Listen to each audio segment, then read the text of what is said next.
Welcome, everyone. My name is Susan Patterson, and I'm a national leader in the fight against human trafficking.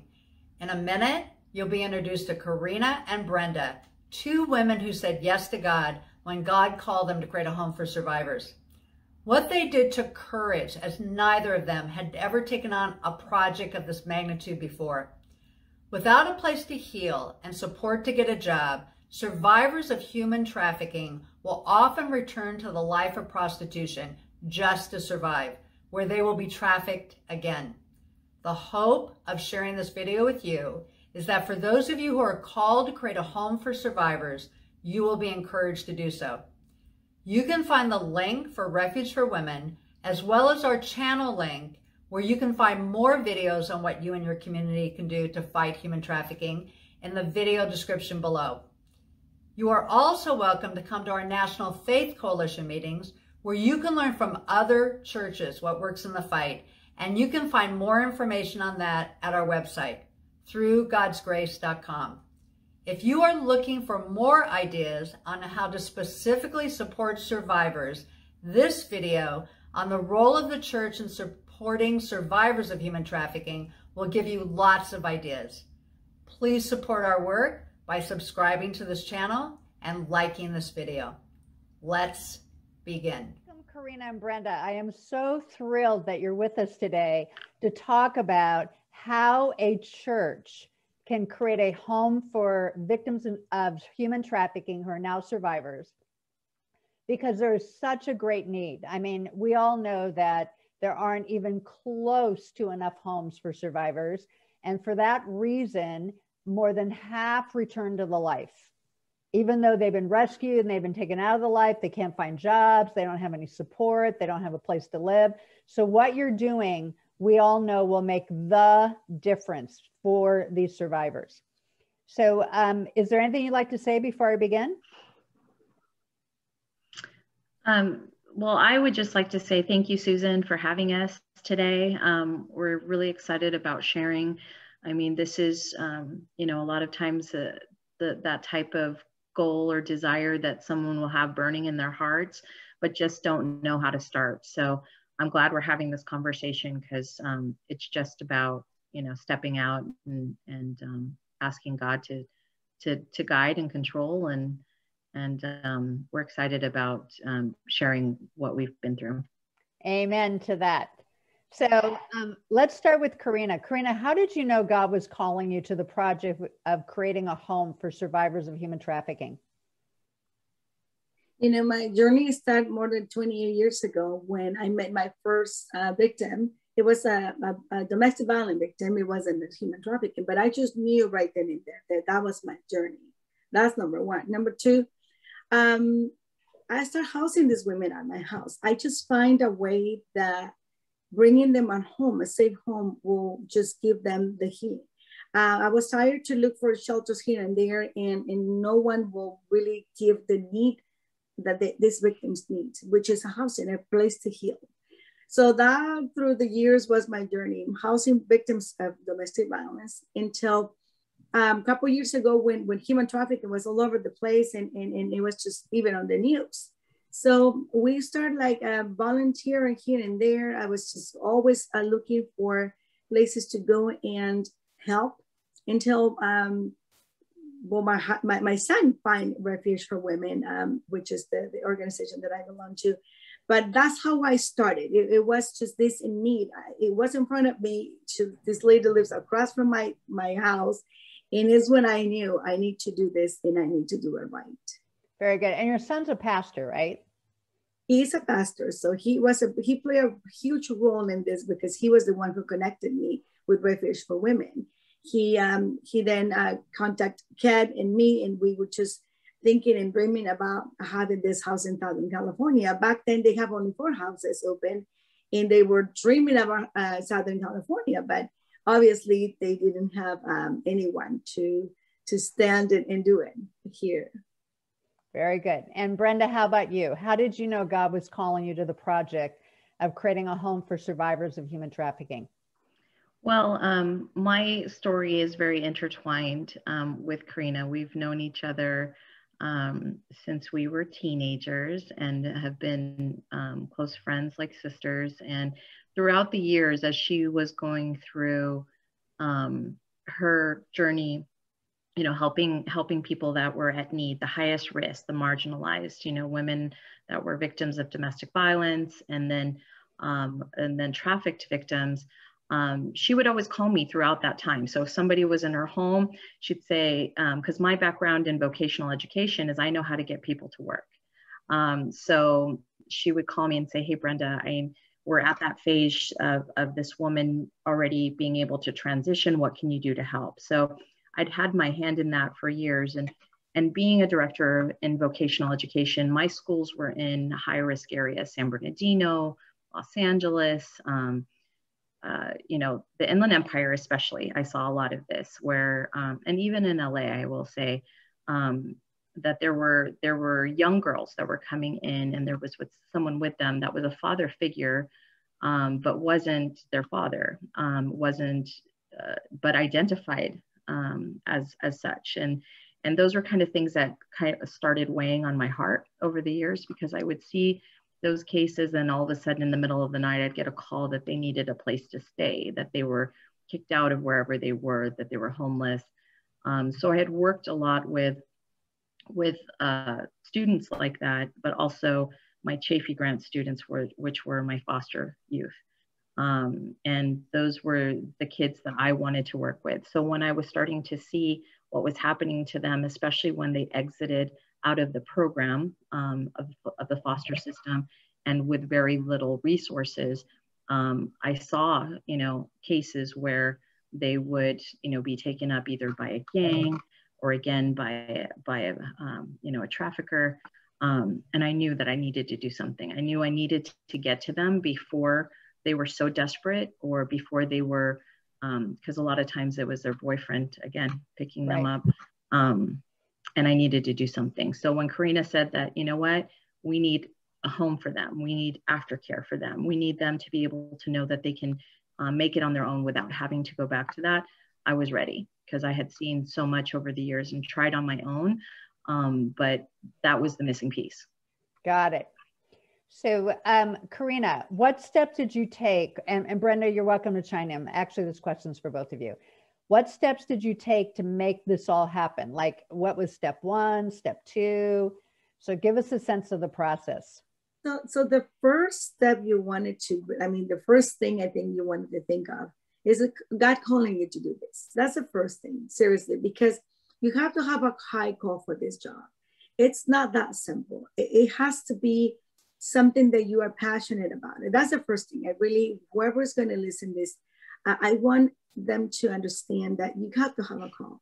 I understood when I met this lady, and I housed her for a couple of days with her children at my house, and try to help her heal her wounds, even her, because she was all beat up.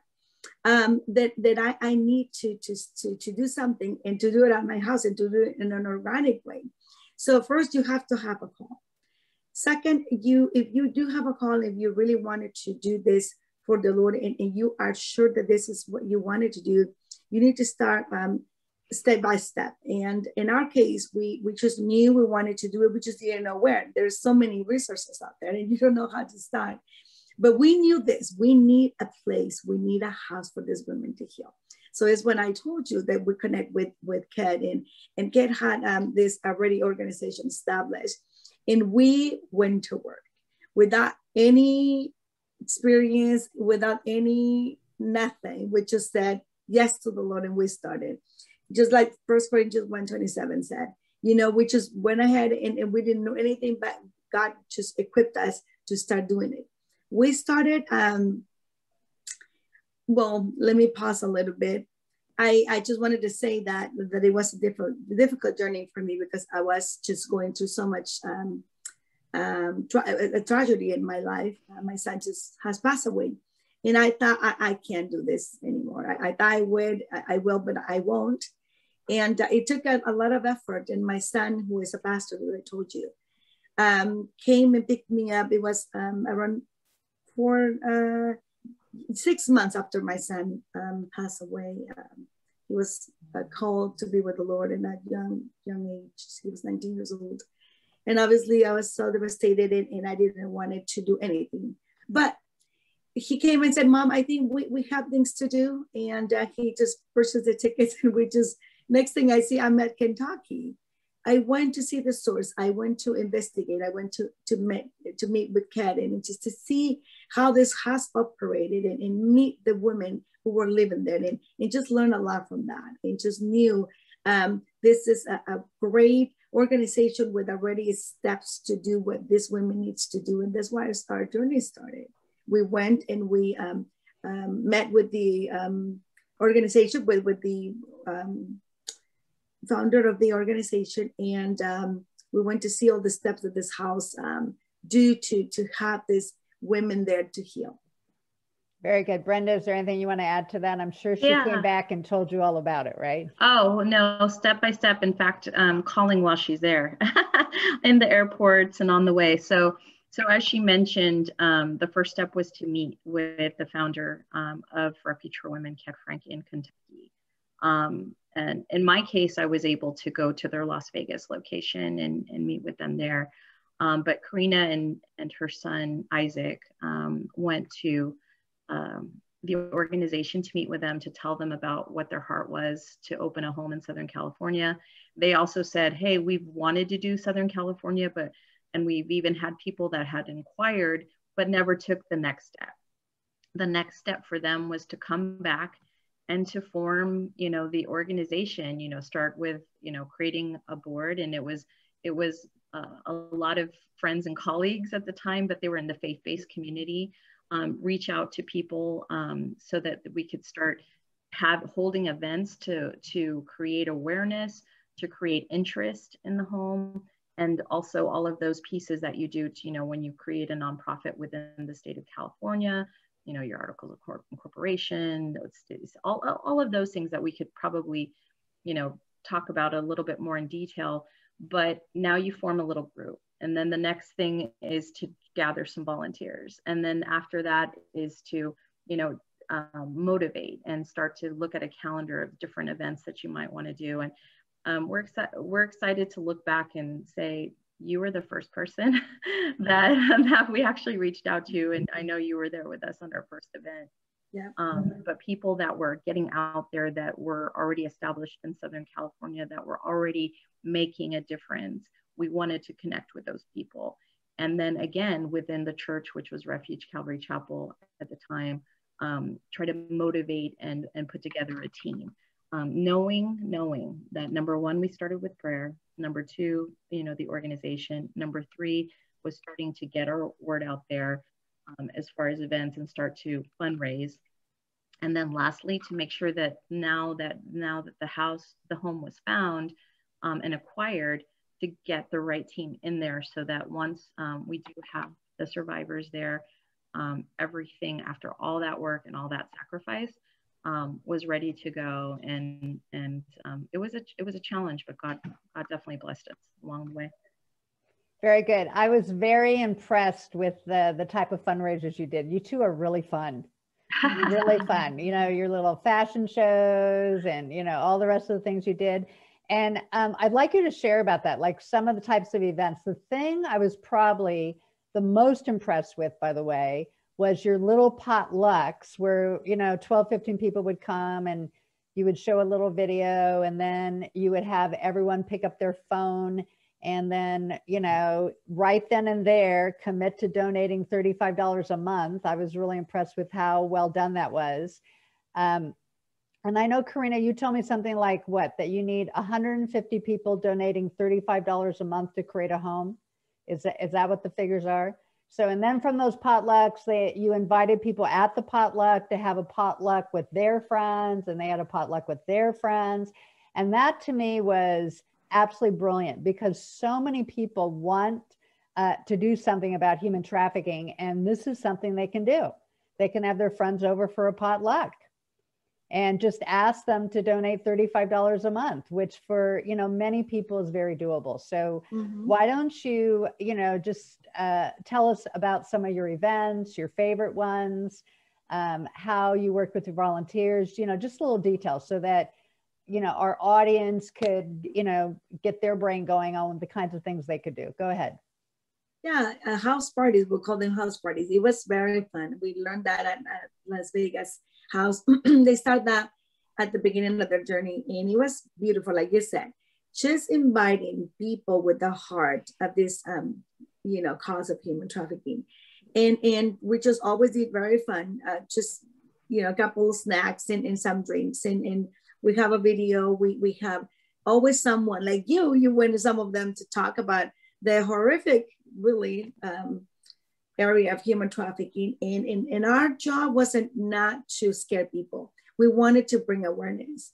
And we found this a fun way to do it, not only involving our community, which let me tell you, they're very naive. They have no idea, sometimes seriously, until this day, after all the news, after all they hear, what? Human trafficking, what? Yes. Yeah. So it was just like, wow, beautiful to see elderly, even young women, young girls, mothers, just sitting down like going, what?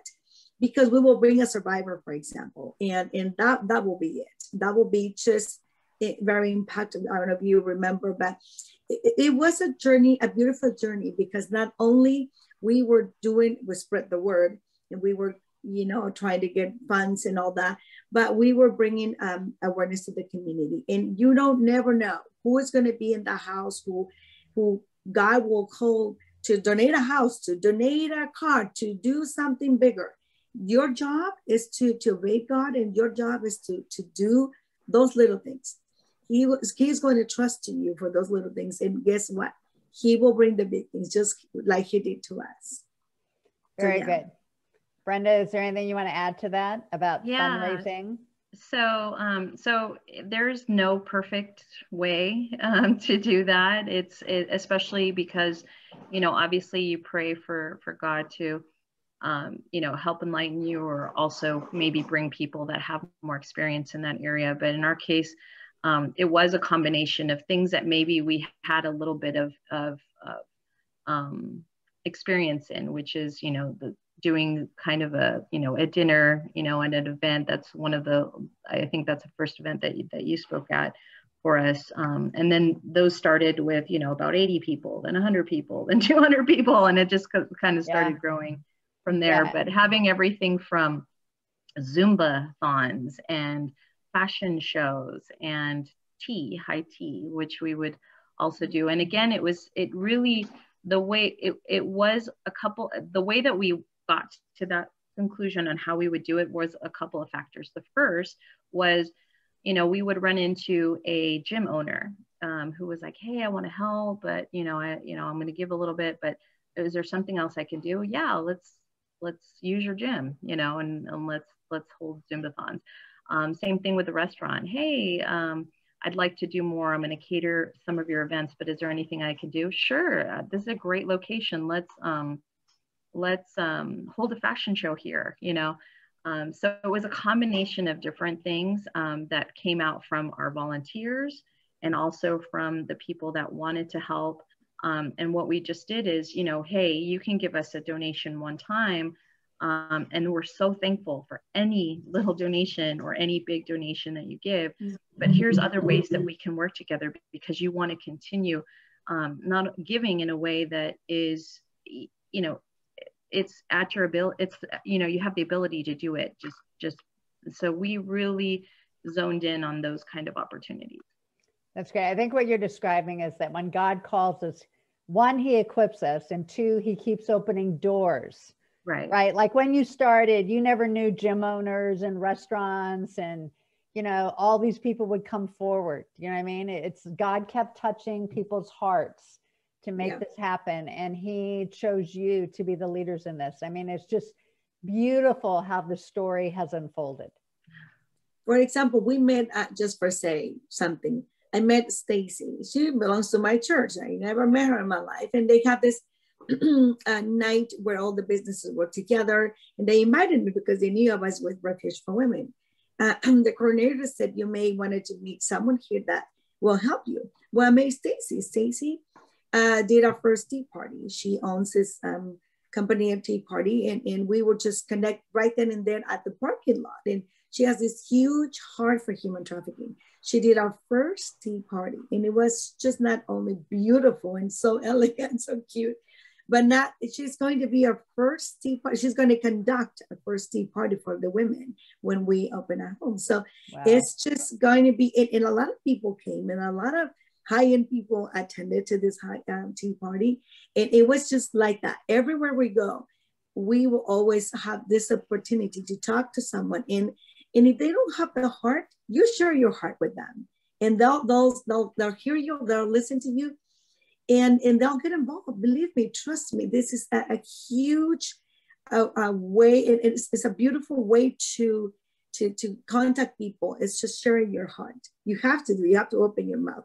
If you wanted to do this right, you need to just get out of the box and knock on people's door. I mean, it was just incredible how we did this. It was just like with zero money. Let me tell you, with zero money, we will knock on people's door.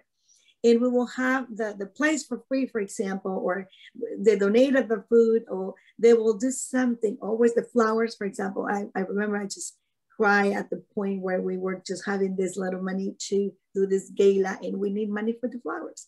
And when we went there to the place where this guy was supposed to do the flowers for us in churches, he did it for free. Not only than that, he attended to the event, and it was very inspired. So things like that are going to happen to you as long as you have the right heart.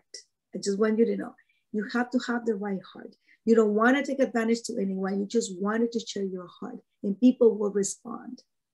Yeah. Very good. And yeah, I think it would be interesting for the audience to know, what did Refuge for Women contribute to your project? So if you can kind of give them a sense of, I describe it as Refuge for Women is like franchising churches to set up homes for survivors, because churches have volunteers and they do have the ability to raise money, especially if the pastor supports it like yours does. But what they're missing, and a lot of churches have a heart to take care of survivors, but what they're missing is the training. I mean, they, don't know how to work with survivors, or they may, whatever. I mean, does Refuge for Women set up your accounting to help you with your taxes? Do they just provide training on how to take care of the survivors? Do they help you with the interview process for the staff? If you could just give us an idea of 5 or 6 things that they do, I think that would be helpful. I will ask Brenda to get into detail, but I'm just going to say this: don't reinvent the wheel. We do have a program that has been working. It's been more than 11 years at this point. We've helped more than 150 women. So they know what they're doing. Yeah. Refuge for Women, it's an organization, and with love is a bit faith-based, but they'll go in and walk with you and tell you, and I'll let Brenda explain in more detail. But what I want to say this to the audience is that when you know someone is doing something right, you don't have to reinvent it. Just go and sit and hear. Kat, the organization, well, I was very good friends with Kat, but they provided everything that we need. Even though we were far away, at least the base of what we need, it was with them. I was very thrilled and very honored to be part of this organization, because I wasn't by myself. I have someone always to guide me, and I didn't have to worry about any of the logistics, because they did for me. So I know Brenda would like to add a little bit more about that. Brenda? Yeah, they support in all aspects of operations, as far as somebody being able to start, as far as the startup.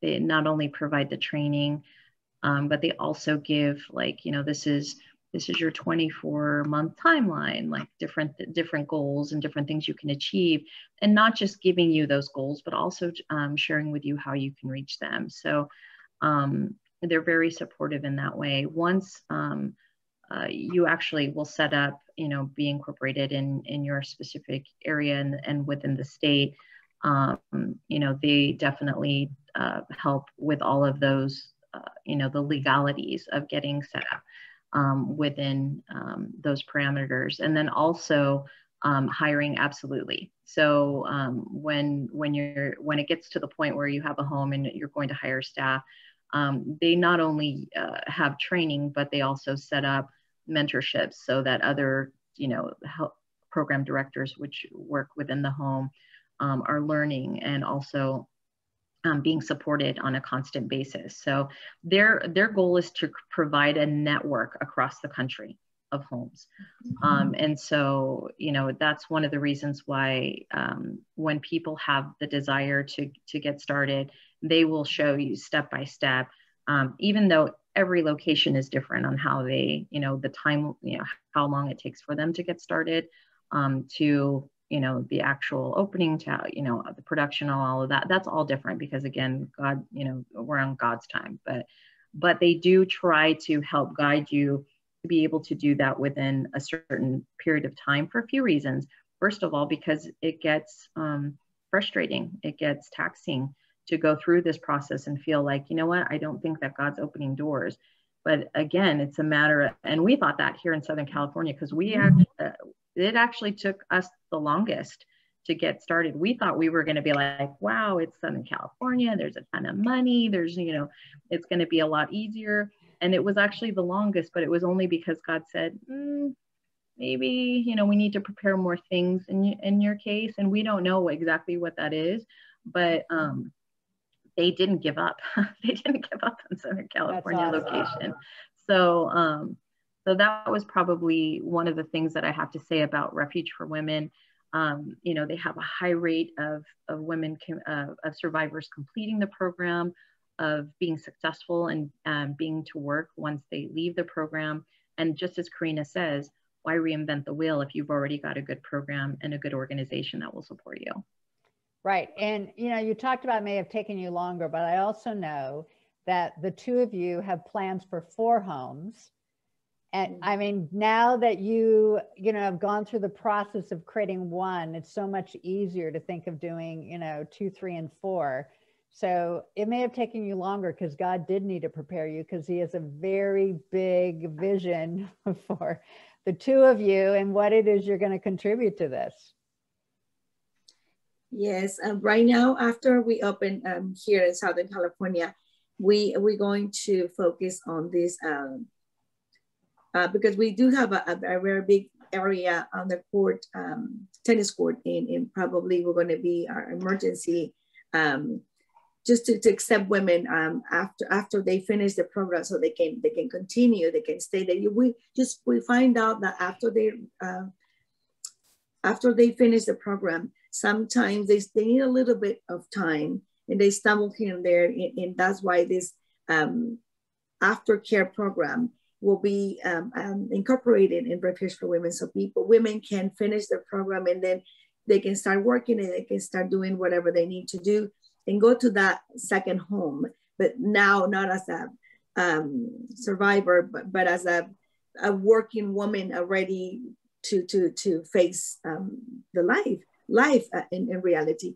So we are doing that in every single home that we have, but the dream is still there. We know we need so many more houses to open, especially here in Southern California. It's just not even funny at this point how many beds at need in how many just shelters we have. It's incredibly ridiculous at this point. We need to think out of the box, and we need to say, God, we need your resources, but we need hearts. We need people who are willing to start this job. We need you. We need people that without a hesitation keep proclaiming this. We are not going to stop. Human trafficking is just so far to disappear. Every day we just hear it and we just see what the reality is. So this women needs a safe place to heal. So ladies, did you ever want to give up? Yes. There were so many times. I mean, a lot of times again, and they would come at any hour of the day. But usually it was after an event, maybe something didn't go as well as planned, or again, we thought we were going to get a home and it didn't turn out. But God in his faithfulness, always knowing that even though we felt like giving up, we didn't. He gave us far beyond what we expected. If people click on the home just to see pictures, we couldn't have even imagined. We wanted the very best for victims, and God said, well, your very best, I'm going to double that. I'm going to give you even better than that. So it's an incredible testament again to God's word, God's faithfulness, and also the ability for us to pray big just as much as we dream big. And God provided something amazing. Awesome. Very great. I love that. Karina, did you want to add anything to that? Yes, I do. Even our prayer meetings were never stopped since we started. Even if it's just one person, but I remember like traveling a couple of times, our prayer warriors will always make sure someone was there to pray. Pray is being the key for this long journey, because we were each other praying for each other and for this organization. But yes, prayer was key. Sometimes it is going to come to your mind, what am I doing this for? This is not what I need to go through. Just persevere, just and pray. We created this prayer meetings every second and fourth Friday of every month. Until this day, we're doing it. So yeah, prayer was key. And yes, we wanted to give up, but God was so great to us, and we persevered. And He has given us just beyond measured what we asked for. It's just been incredible what the Lord has done for us and for these victims. Thank you. So ladies, do you have any pictures of your house? We do, absolutely. Yeah. Let's share something with you. That's our living room. Oh, wow. Yeah. We also have pictures of the dining area. Oh my God, this is stunning. Yes, they can totally have their meals in there and be healed. Like I said, it's all about thinking for them to heal. We have this other beautiful picture of the living room where they're going to have their time for rest and the time of fellowship. It's just amazing. That's stunning. And it's also treating them with dignity. Yes. Something they never got when they were victims of human trafficking, right? Right. Right. That's fabulous. Thank you for sharing that. Thank you. Anything either one of you would like to add before we complete today? You know what, I just want to say too that it's also important, again, as God is bringing people into into your group or adding to your group, that sometimes there are times when you're ready to pass the baton on to someone that may have more experience, and God's going to bring those people again if you don't give up. And so there's two things. That's the first one, because sometimes it's like I've run the good race, I'm ready to pass my baton on, and but you have to just you're not going to give up until you see that final product, which is to get those homes opened. It's like if that's in your heart, it's like I know that sometimes we would be driving back from an event in San Diego, or we traveled all across Southern California. We would joke about, the two Latino housewives of Orange County in the Toyota Prius, just driving around, trying to, everything from Santa Anita Racetrack to all these places, looking for, and doing events there. But sometimes, you'll have people that'll come in and like our city director and program director, now it's their turn. They, handing them the baton and now working on the next home. Like she mentioned, the transitional living home. And then also the other thing is that there's, again, no perfect way. However, a lot of times what'll happen, and one of the reasons why people will want to open a home but then not be able to, is because they want to break away and do things their own way. And again, that doesn't mean that you don't have a level of autonomy to make choices and to do things within your location. But when people actually dial in and decide to do it through Refuge for Women, the one piece of advice I would give is, is follow the system. It works. They're doing an amazing job. And if you decide to do it that way, then just, again, do your very best, follow their advice, their training, and, you know, just keep on it, because God wants this to happen for these victims. God knows that He has, and He's already equipped us. He's already equipped us. And so we just have to believe, and we have to be firm about that, because we would sometimes feel like, you know, we have to give up. It's been too long. We're over time, you know, that kind of thing. And that's the one thing though is, and that's one of the things I have to credit down there to Karina, maybe even a little bit more than me, because I'm a little bit more of the doubting Thomas. She was like, nope. We're not stopping until this is done. Good for you. And yeah, so that's probably the last thing that I wanted to share. Very, very good. You know, I think for a lot of us, I mean, this is March of 2021, is COVID derailed so many of our efforts with regard to human trafficking throughout the community. And many have, you know, given up for now at least, and others have just kept going. So, you know, we need to trust God. And, you know, this is a great place to complete, is we just need to trust God and trust that He in fact called us. And we just need to continue to listen to Him. Amen. I would like to leave you guys with this Philippians 2:13. It says, for God is working in you, giving you the desire and the power to do what pleases Him. So He will put in you the desire, but at the same time, He will give you the resources to do it. And if you are at this point, that's what God is. All He needs is your heart being open and willing to do His job, because He will do marvelous things. I know that for a fact. Yes, absolutely. So thank you so much, ladies, for sharing your heart with us today. This was fabulous. Thank you. Thank you, Susan. Appreciate it. And always appreciate everything that you've done. Yes, thank you. We say it for us, but we know that you're doing it for God and for the victims. But we also say thank you for what you've done for us. So thanks, Susan. Absolutely. Anything else I can do, just let me know. Thank you. Yes, thank you.